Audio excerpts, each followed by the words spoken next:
Vous sentez-vous responsable de ce problème qui assaille l'opposition? Vous n'êtes pas juste avec l'opposition, vous êtes indulgent avec la mouvance. Moi, je suis républicain. Et la mouvance dit qu'on est indulgent avec vous. Je suis républicain. Œil de Lynx. Vous voulez être au cœur de l'actualité sociale, politique, économique, culturelle et sportive, c'est dans Œil de Lynx. Une opposition qui ne gagne pas les élections, ça ressemble à un beau chat que tu as à la maison mais qui n'attrape pas de souris. Ça ne sert à rien. Nous ne participerons pas à une mascarade électorale. Nous allons exiger la satisfaction de nos revendications. Et s'il y a un refus, nous allons demander le départ d'Alpha Condé. Tous ceux qui sont en train de directement ou indirectement participer à la division du peuple de Guinée, ils sont issus de Satan. Même s'ils vont s'exercer à la mosquée 1000 fois, ils n'iront nulle part. Ils seront affaiblis. En aucun cas, je ne vais soutenir Alpha Condé ni Cellou Dalein. Ce sont les nains politiques. Je vous assure, ce sont des nains politiques, des petits comptables. On va démontrer qu'ils connaissent rien. C'est pas de faire du bruit là et sur des radios. La gestion, on sait c'est quoi. Ces salauds ont mis le feu à mon paradis. Le président de la République gagnerait beaucoup plus à parler de son bilan que de parler du passé. Ça fait maintenant 6 ans qu'il est là, il a donc beaucoup de choses à dire, pour ne pas dire des choses qui peuvent diviser. Vous faites le porte-parole de toutes les médiocrités, de toutes les imbécilités, de toutes les ignorances. C'est pas bon ça. Vous êtes une presse respectable. Vous croyez qu'on gouverne l'État en mettant toutes les informations sur la place publique? Partout où les politiques sont majoritaires, le raisonnement sera politique. Même si tu les laves avec de l'eau de Javel, ils vont raisonner toujours en politique. Je m'en fous de ce que les reporters sont conservateurs, etc. ou des autres. C'est pas eux qui disent la Guinée. Moi, je n'ai aucune crainte des organisations internationales. Ils n'ont qu'à écrire tout ce qu'ils veulent. Je dis aucun journal. Je ne vais pas sur Internet et je ne peux pas les radios. Les salauds ont mis le feu au paradis. Les opposants, ils sont critiques. Les opposants, ils dénoncent, ils protestent, ils font des manifestations, mais en réalité, ils n'aiment pas qu'on les dénonce, ils n'aiment pas qu'on proteste, ils n'aiment pas qu'on mette à nu, eux aussi, leurs défaillances. Et ça, c'est grave. Ces salauds ont mis le feu au paradis. Votre actualité, c'est dans Œil de Lynx.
Bonjour et merci de choisir votre radio Lynx FM 91.00.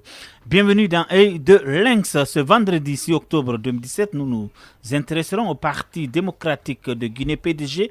RDA, le secrétaire général de cette formation politique, est monté récemment au créneau contre des propos d'Alpha Condé, quand le président guinéen a dit que le retard de la Guinée en général est dû à l'action des présidents De Gaulle, Houphouët et Senghor. Le numéro 1 du PDG dit s'opposer à une telle déclaration. Nous en saurons davantage pourquoi avec Mohamed Touré, secrétaire général du PDG RDA, que nous recevons dans Œil de Lynx. Bonjour, monsieur Touré. Bonjour. Merci à vous d'avoir accepté notre invitation. La technique est assurée par Djariatou Diallo Ignace Bilimou, à la réalisation Tcherno Alpha Ibrahima Baldé, animation Aboubakr et Azokaba. Merci et on se retrouve dans une poignée de secondes. Œil de lynx. Le Lynx, votre hebdomadaire satirique indépendant, débarque sur mobile. Découvrez l'application Android Le Lynx. Où que vous soyez, téléchargez et lisez votre journal sur votre téléphone et votre tablette partout dans le monde. Grâce aux fonctionnalités et au design simplifié de l'application, profitez d'un service optimal. Vous pouvez maintenant acheter Le Lynx quand vous le voulez avec MTN Mobile Money. Avec l'application Le Lynx, vous n'aurez plus de soucis à lire votre journal préféré. Avec l'application Le Lynx, votre satirique préféré se rapproche de vous. Téléchargez Le Lynx sur Google Play Store. Plus d'infos sur le site du journal www.lelynx.net. Vous suivez Œil de Lynx à Mamou sur GPPFM 97.2 et en Zérékoré sur Zali FM Liberté 101.7. Œil de Lynx au cœur du pays. Pour être au cœur de l'actualité guinéenne, lisez www.guinédirect.org. Pour vous informer sur l'actualité guinéenne en temps réel, rendez-vous sur www.lesofa.info. Pour ne rien rater sur l'actualité de la Guinée, consultez www.africaguinée.com. Pour avoir des nouvelles de la Guinée profonde, visitez www.guinématin.com.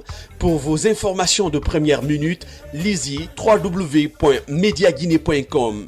guinédirect.org, lesofa.info, africaguinée.com, guinématin.com et mediaguinée.com sont des partenaires de l'émission Œil de Lynx et des sites d'information de référence sur la Guinée.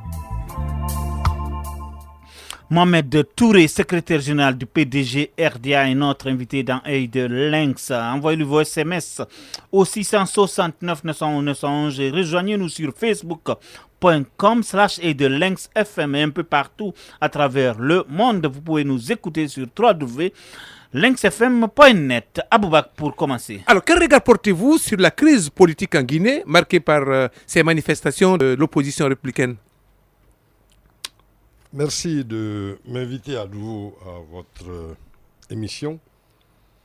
Vous me demandez de me déterminer par rapport aux manifestations récurrentes de l'opposition qui, manifestement, créent une crise politique dans un contexte où on pensait, après avoir signé ce qu'il est convenu d'appeler la mouvance au pouvoir, la mouvance présidentielle donc, et l'opposition dite républicaine, nous pensions pouvoir de manière plus calme aller vers des élections pas tout à fait locales, mais en tout cas des élections communales. Voilà. La réalité, c'est que nous sommes dans un système qui est tenu par des acteurs politiques de part et d'autre du spectre qui nous est proposé, qui se battent au sein du système pour assurer un positionnement qui leur permettrait, une fois les pieds dans l'étrier, de faire pratiquement la même chose que ceux qu'ils souhaitent remplacer. Le PDG a toujours pensé que cette démarche n'était pas la bonne, n'était pas celle appropriée pour permettre au peuple de Guinée de sortir de la situation dans laquelle ces cadres politiques, qui la plupart du temps d'ailleurs sont des fonctionnaires qui se recyclent en politique, donc que ces fonctionnaires ou ces cadres politiques en général nous ont placés. Et c'est pour ça que le PDG a une position assez singulière puisque au lieu de se battre au sein de ce système pour un positionnement quelconque, le PDG opte se battre contre le système en général, puisque c'est ce système qui plombe notre nation depuis 1984. Quand même, les opposants, quand ils manifestent, ils donnent des arguments. Ils disent que l'accord politique signé le 12 octobre 2016 n'a pas été respecté. Ils disent qu'il y a beaucoup de violations des droits de l'homme et suivi d'impunité lorsque des manifestants sont tués. C'est ce que je dis. C'est une réalité. Depuis 1984, nous vivons ça. Nous ne sortons pas de ce cycle-là. Et ce cycle est entretenu par un système qui est mis en place par une bureaucratie qui s'est emparée de l'appareil d'État depuis sous le régime des militaires, avant même que le CMRN ne converge en PUP et après qu'il y ait cette réforme politique d'ouverture, enfin disons, comment ils ont appelé ça, la démocratie intégrale, la démocratie plurielle intégrale, le système, il est le même, exactement le même. Et il consiste, en fait, à créer cette pléthore de partis politiques qui ne représentent rien, en fait, parce qu'ils ne sont fondés sur aucun système idéologique particulier. Mais on dit qu'il y a démocratie parce qu'il y a 164 partis. Aujourd'hui, on se rend compte que ça devient un problème pour la gestion, même politique, du pays. Donc, on essaye de concentrer, bien qu'on dise qu'il faut avoir autant de partis, mais on essaye de les concentrer dans 2 blocs distincts. Et si on sort, gare à vous, si vous sortez de ces blocs-là. Parce que quand vous sortez de ce bloc-là, quand vous parlez du système, on vous étrangle. Ouais. Oui. Quand vous parlez du système, vous parlez de ces 2 blocs. C'est-à-dire que l'opposition représentée par l'UFDG et le pouvoir représenté par le RPG. Bien sûr. Arc-en-ciel, c'est ça le système qui prend l'otage, le pays en otage selon Aujourd'hui, il est représenté par ça. Mais ce système, il prend plusieurs formes, il prend plusieurs ramifications. Mais vous êtes de la mouvance quand même, non? Vous réclamez de la mouvance, donc vous êtes dans le système. Vous êtes dans le système sans le savoir peut-être. Non, je le sais très bien. Je condamne le système. Mais vous êtes je m'oppose au système. Mais je ne peux pas être en dehors de ce système. Je le condamne tout en étant là-dedans. Et c'est pour ça que quand je dis, c'est une catégorisation peut-être que nous avons créée nous-mêmes par défaut. Quand on dit qu'on est de la mouvance critique, ça veut bien dire qu'on est de la mouvance critique. C'est vrai qu'on est dans une tendance politique donnée, c'est vrai que cette tendance politique à un moment ou à un autre, et même jusqu'à présent, est plus proche de nos positionnements et a peut-être beaucoup plus de sympathisants en faveur du PDG qu'ailleurs. C'est en tout cas la lecture que nous faisons en fonction de l'évolution récente de nos relations avec tous les acteurs politiques de la place. Mais ça ne veut pas dire que nous ne donnons pas notre point de vue. Mais vous pouvez peut-être que vous pouvez, quand on n'est pas d'accord avec une idéologie, on ne peut pas continuer. Vous pouvez peut-être sortir de ce système, rester dans la mouvance et créer, comme on voit au sein de l'opposition.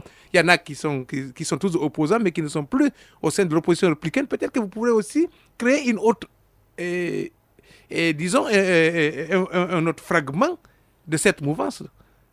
C'est-à-dire une mouvance critique, peut-être. Mais c'est de ça que je parle. Je dis mouvance critique. Le problème, c'est que, de toutes les façons, il n'y a pas de barrière entre nous et n'importe quelle formation politique. Nous sommes ouverts à la discussion avec tout le monde, à condition que nous puissions, dans un groupe donné, déterminer les modalités pour aller vers cette réalité. Vous savez, je vais vous dire, à un moment de notre évolution, nous avons créé, et peut-être que vous êtes venus, puisque j'ai fait le tour des médias à un moment, nous avons créé au sein même de cette mouvance un groupe qu'on a appelé la Nouvelle Vision Politique. Je ne sais pas si vous vous souvenez de ce mouvement-là. Nous avons eu la signature d'au moins une douzaine de partis politiques. Nous avons commencé part ceux de la mouvance parce que, évidemment, ils étaient les plus accessibles, ils étaient ceux avec lesquels on travaillait déjà. Donc, cette douzaine de partis politiques, et nous étions ouverts, et nous l'avons dit publiquement, ouverts à toute autre formation politique qui viendrait s'ajouter à nous, à condition qu'elles acceptent, n'est-ce pas, ce que nous avions comme base d'entente par rapport à la nouvelle vision politique. Cela était pour la nation.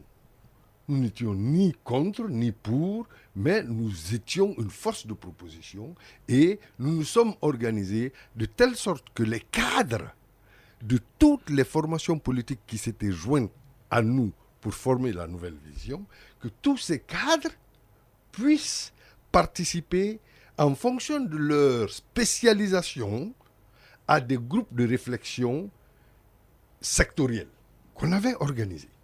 Et le travail avait été entamé. Mais vous savez ce qui s'est passé?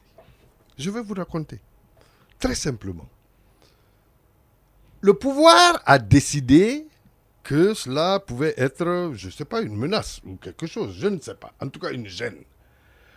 Et alors, ils ont donné de l'argent, cash, à des membres de cette mouvance présidentielle pour aller corrompre les membres de la nouvelle vision. Et alors, on a vu que ce groupe s'est effrité et est parti en lambeaux pour la création d'un nouveau groupe fictif qui n'a été créé que pour détruire le premier, puisqu'il n'existe pas aujourd'hui. Peut-être allusion un peu au COPAM, à la COPAM. Exactement, la COPAM. La COPAM a été une réaction immédiate à ce que nous avions proposé. Pourtant, nous proposons dans le cadre de la construction. Nous ne proposons pas dans le cadre de détruire ou d'être systématiquement contre. On ne peut pas être contre tout le monde. On doit pouvoir être pour la nation et notre positionnement a toujours été et sera toujours par la grâce de Dieu la défense du peuple de Guinée. Donc ça sera le positionnement du peuple de Guinée que nous défendons. Mais vous avez reculé. Pourquoi vous avez reculé? S'il y a eu ce contre-mouvement, vous auriez dû aussi résister. C'est vrai que vous aviez été dépouillé de votre... Ils n'avaient pas les moyens de leur politique. Voilà, ils ont été dépouillés de votre sève, la sève militante. Non, nous ne reculons pas. Nous ne reculons pas. Mais les moyens vous ont manqué puisqu'ils ont réussi à corrompre certains de vos éléments. Même si nous avions la manne financière qu'ils avaient, nous n'allions pas l'utiliser à corrompre les gens. Nous ne voulons pas de clients. Nous voulons des militants qui comprennent essentiellement ce que nous sommes en train de faire. Des militants qui acceptent de participer et de venir avec eux-mêmes leurs moyens, de s'investir, que ces moyens soient humains, que ces moyens soient financiers, que ces moyens soient économiques, que ces moyens, n'importe quel moyen, mais qu'ils participent entièrement au mouvement. Parce que de toutes les façons, la nation, elle n'appartient pas à une personne, à un individu. La nation, elle n'appartient pas à un groupe d'individus. La nation, elle appartient à tous les citoyens. Nous voulons que ce soit un mouvement réel, un mouvement citoyen qui prenne en compte la réalité dans laquelle nous sommes, qui est une réalité regrettable, pour aller vers une réalité beaucoup plus homogène qui reflète toutes les aspirations de la nation que nous sommes. Mohamed Touré, secrétaire général du PDG RDA, avec nous dans Œil de Lynx. Vous avez tout à l'heure parlé de ce système. Est-ce que dans ce contexte actuel où ce système est représenté par une mouvance et une opposition, est-ce que pensez-vous que cette opposition actuelle est capable d'imposer une alternance en 2020 en Guinée? C'est ce qu'on a tendance à vouloir faire. D'abord, je vous ai dit tout à l'heure, on contraint tous les acteurs politiques à être pratiquement embastillés dans l'une des tendances ou dans l'autre des tendances. Ce n'est même pas une question d'idéologie, c'est une question de, je crois, de gestion pratique de la chose politique aujourd'hui en Guinée, après qu'ils aient créé le chaos en permettant tout le monde qui a un petit sac à avoir un parti politique. Nous avons 180 partis politiques, près de 180 partis politiques. Ça représente quoi? Ils ont éclaté par là même, par ce fait même, tenté d'éclater la nation guinéenne. Puisque vous vous rendrez compte que la plupart des partis politiques sont le reflet de communautés ou ethniques ou régionales. C'est un drame en soi. Donc, puisqu'on ne peut pas gérer le fait qu'on ait donné la possibilité de créer des milliers de partis politiques qui éclatent en fait la nation, on essaye de contraindre tout le monde dans 2 groupes spécifiques. Dans l'esprit de pouvoir assurer une alternance entre les 2 groupes.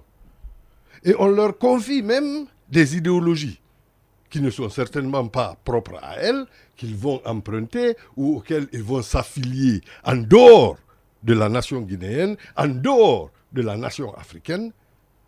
Mais c'est comme ça. Et donc cette alternance à l'intérieur de ce système n'est pas une garantie pour mettre fin à ce système. Du tout, bien au contraire. Ça veut dire que vous pensez que même si l'opposition venait au pouvoir en 2020, c'est le système qui continue. C'est cette opposition qui a géré le pays de 84 à 2010, enfin, en 2010, le décès du président Conté, après la prise du pouvoir par les militaires, le CNDD. La plupart de cette opposition et la plupart de cette mouvance présidentielle sont exactement les mêmes acteurs politiques, administratifs, de gestion qui ont géré la nation pendant toute cette période. Vous me direz le contraire ? Je crois que non. Donc la réalité, c'est que je vous dis que nous sommes dans un système et ce système est incarné par tous ces... Mais il y en a qui disent que ce système a commencé depuis le régime de Feu Votre Papa. Ouais, que c'est ce système qui continue toujours. Au fait, c'est la tête qui change, mais la base est toujours la même depuis 1958, pratiquement. Il n'y a pas plus faux que ça. C'est-à-dire qu'on a beau être de mauvaise foi, il faut quand même admettre que le système n'est pas le même. Le système qui a gouverné la Guinée depuis avant l'indépendance, puisque le PDG est au pouvoir effectivement en Guinée avant l'indépendance, et c'est parce que le PDG était au pouvoir en Guinée et parce que le PDG a démocratisé la société guinéenne et a fait participer tous les citoyens guinéens, à l'époque ils n'étaient même pas citoyens puisqu'ils étaient sujets français, à la vie politique du pays, que nous avons accédé à l'indépendance. Et c'est parce que nous avons mis un système en place de gestion et de gouvernance qui nous rendait indépendants totalement, souverains, que nous avons pu réaliser ce que nous avons pu réaliser entre 58 et 84. C'est contre tout ça que 84 est arrivé en avril et que finalement on a voulu verser ou renverser du revers de la main systématiquement tout ce qui avait été bâti et tout ce qui avait été construit par le peuple de Guinée pour assurer, pour garantir sa souveraineté, pour assurer et garantir l'indépendance totale de l'Afrique. Alors, face à cette alternance en 2020, puisque beaucoup y croient, certains n'y croient pas, il y a cette idée d'un éventuel 3e mandat, un débat qui est apparu dans les médias, au niveau des réseaux sociaux. On ne vous a pas entendu sur cet éventuel 3e mandat pour Alpha et une éventuelle modification de la Constitution. C'est dommage que vous dites que vous ne m'aviez pas entendu. C'est dommage que vous dites que vous n'avez pas entendu le PDG. Parce qu'ici même, je crois que je me suis déterminé par rapport à cette question. Dans votre studio et avec vous en face. Donc, peut-être que... La répétition pédagogique. La répétition est pédagogique. Revenez, c'est encore dans le goût. La répétition est pédagogique. C'est un faux débat. C'est un faux débat. Et nous avons une constitution. La constitution est claire là-dessus. Donc, il n'y a pas à débattre. La constitution dit 2 mandats consécutifs et c'est tout. Alors, pourquoi est-ce qu'on veut créer des problèmes là où il n'y en a pas? C'est parce qu'il y a des rumeurs. Il y a des rumeurs. Il faut taire les rumeurs. Je sais que tout le monde a parlé. Tout le monde a parlé.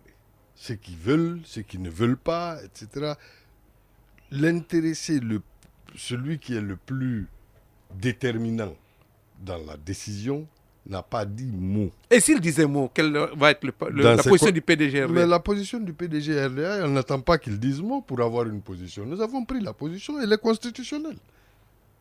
Notre position, on n'attend pas que quelqu'un dise mot pour que nous prenions notre position. Notre position, elle est claire, elle est pour le respect de la constitution guinéenne. Mohamed Touré, secrétaire général du PDG RDA, avec nous dans A2 Lynx. Et votre point de vue concernant l'annonce des communales pour le 4 février 2018? Bon, notre point de vue est d'abord que nous continuons à être prisonniers de ce système.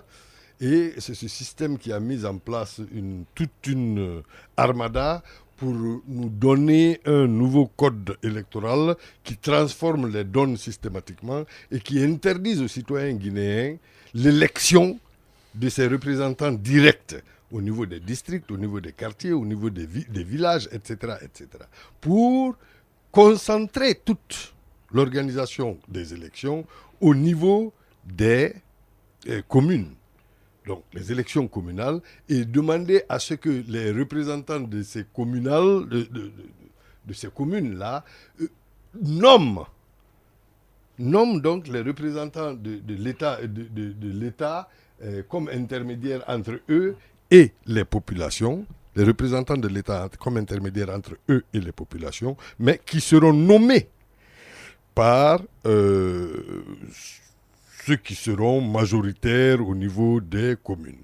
Bon, on sait déjà comment ça s'est passé.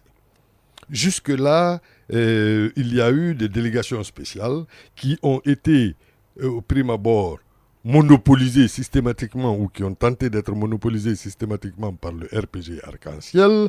Il y a eu donc cette guéguerre entre le RPG Arc-en-Ciel et l'opposition républicaine.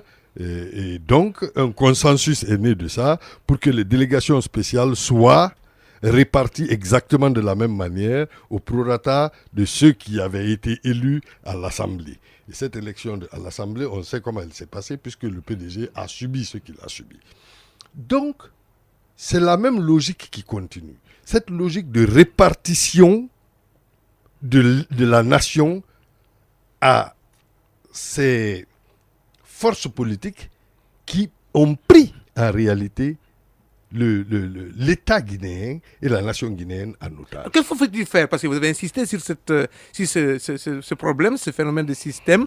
Que faut-il vraiment pour casser ce système? Ce qu'il faut pour casser ce système, c'est justement ce que nous faisons. C'est informer. C'est assumer de l'éducation politique et idéologique des populations, afin que, par un mouvement d'ensemble, par un mouvement sociétal, cette réalité soit changée au profit d'une réalité qui est proprement démocratique, qui permette une expression démocratique plus réelle des populations guinéennes, une démocratie qui permette la participation effective de tous les citoyens à la gestion de leur État. Alors, pour la relance du dialogue politique en Guinée, qu'est-ce qu'il faut aussi? Puisque le dialogue est rompu actuellement, qu'est-ce qu'il faut aujourd'hui pour faire en sorte que ce que vous appelez les deux partis, la mouvance et l'opposition, soient autour de la même table? Mais qu'est-ce qu'il faut? Ils viendront autour de la table éventuellement quand les contradictions arriveront à un paroxysme qui les amènera obligatoirement à revenir et à parler, en espérant que, entre-temps, cela ne dégrade pas. Parce qu'en réalité, aujourd'hui, le tissu social guinéen, en réalité, est grandement effrité et que les contradictions se posent en termes très subjectivement, en termes d'ethnie, en termes de région. Vous voyez vous-même, et cela est un fait. Il faut le reconnaître, il faut l'admettre. Pour soigner un mal, il faut en faire un diagnostic propre. Vous voyez vous-même que les deux groupes qu'on force aujourd'hui à la gorge de tous les Guinéens ne sont représentés que parce qu'ils ne sont représentés par des formations politiques dominantes, et ces formations politiques ne sont dominantes que parce que leur composante sociologique ethnique est majoritaire. D'un côté, oui, mais les autres leaders politiques aussi sont issus de ces ethnies. Nous sommes tous ici issus d'ethnies différentes. Oui, je ne parle pas des leaders politiques issus d'ethnies. Je parle de systèmes politiques qui se fondent sur l'ethnie. Un système politique qui se fonde sur la région. Je peux être... bien sûr, je ne peux pas renier. Je suis né quelque part. J'ai une famille, j'ai une origine, comme vous. Mais c'est pour ça que je serai un leader politique national, parce que je viens de cette communauté, parce que je viens de cette famille. Non, nous sommes dans une démocratie, nous sommes dans un régime républicain, nous ne sommes pas dans une monarchie, nous ne sommes pas encore moins dans une république à Israël. Mais c'est ce que je veux vous faire comprendre, c'est qu'il n'y a pas en Guinée, on ne peut pas voir aujourd'hui indexer une formation politique qui ne s'appuie pas, qui n'a pas pour moule de départ sa communauté. Si, le PDG. Il faut indexer le PDG. Comment expliquez un peu. Dites-moi comment est-ce que le PDG est. Le PDG est né depuis sa naissance. C'est la seule formation politique ici, en Guinée aujourd'hui, qu'on peut dire, qui est née de la fusion de tous les groupes ethniques, au départ. C'est son acte de naissance, ça. C'est les groupements ethniques qu'il y avait en Guinée qui se sont fusionnés, les cadres de ces groupements ethniques, pour former une formation politique nationale. On va revenir parce qu'il y a des SMS qui viennent pour réagir à ce que vous venez d'affirmer tout à l'heure. Avec nous dans Edelenx, Mohamed Touré, secrétaire général du PDG RDA. On marque une courte pause, on se retrouve juste après. Œil de Lynx. Le Lynx, votre hebdomadaire satirique indépendant, débarque sur mobile. Découvrez l'application Android Le Lynx. Où que vous soyez, téléchargez et lisez votre journal sur votre téléphone et votre tablette partout dans le monde. Grâce aux fonctionnalités et au design simplifié de l'application, profitez d'un service optimal. Vous pouvez maintenant acheter le Lynx quand vous le voulez avec MTN Mobile Money. Avec l'application Le Lynx, vous n'aurez plus de soucis à lire votre journal préféré. Avec l'application Le Lynx, votre satirique préféré se rapproche de vous. Téléchargez le Lynx sur Google Play Store. Plus d'infos sur le site du journal www.lelynx.net. Lisez vos sites de référence partenaires de Œil de Lynx. www.focusguinée.info, www.visionguinée.com, www.guinenews.org, www.guinéinfo.org, www.guinédirect.org.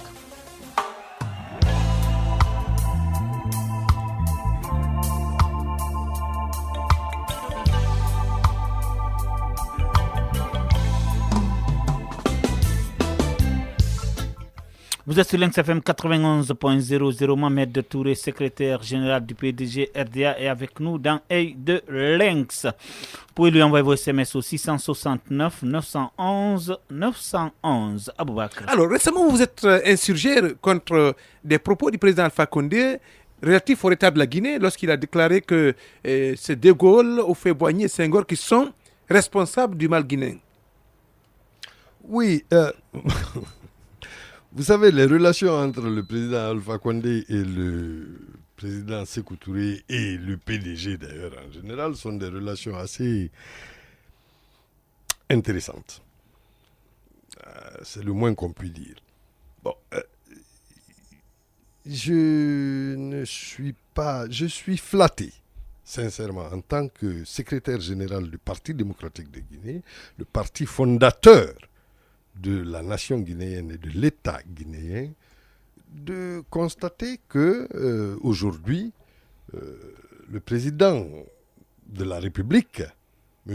Alpha Condé, qui hier le disait, n'a fait que l'opposition pendant 40 ans, donc s'est opposé farouchement au régime du PDG, reconnaisse que n'eût été l'effet néfaste de certaines politiques anti-PDG, auquel peut-être il a été associé à un niveau ou à un autre, le pays aurait connu une évolution beaucoup plus grande.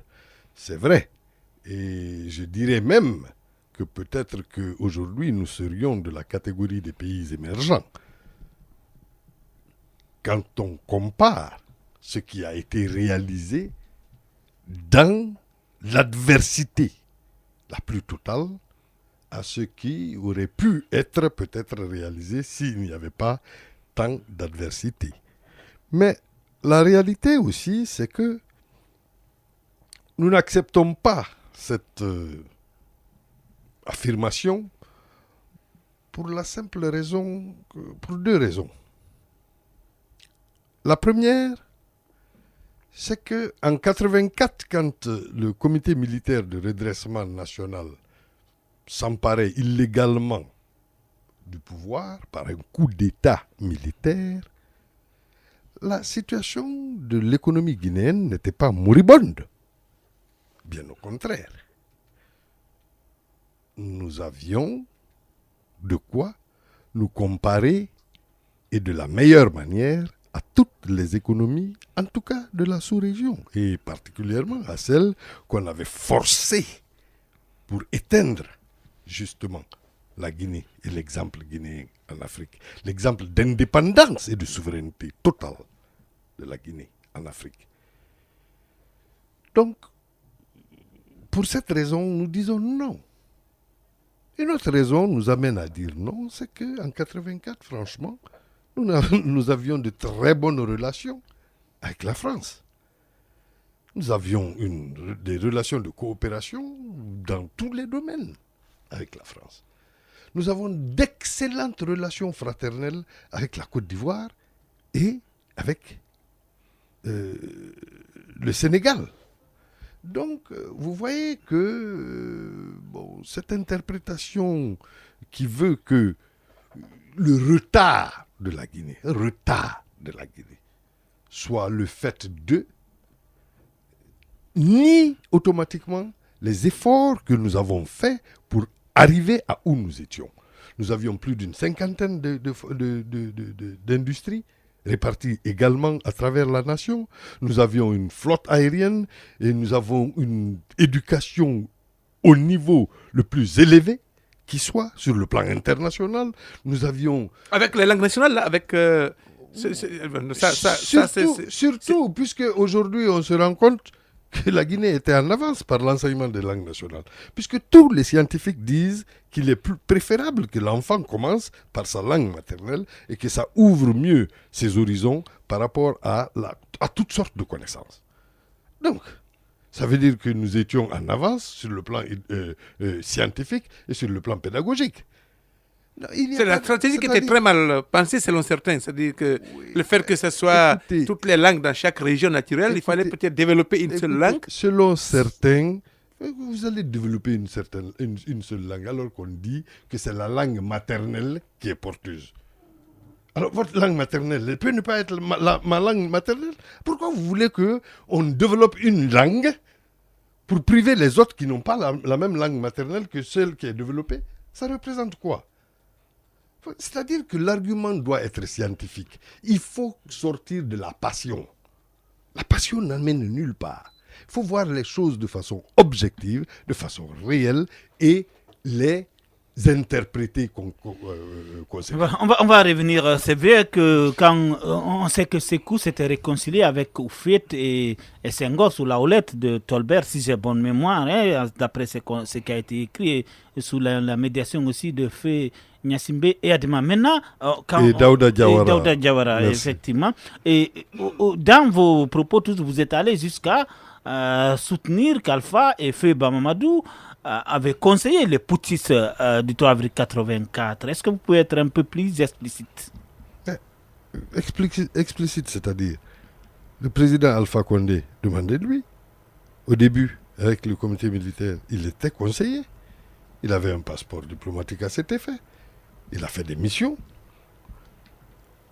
le doyen Bamamadou, que Dieu l'ait dans sa grâce, il a écrit le discours programme. Il s'en est félicité. Il en a fait un motif de gloire.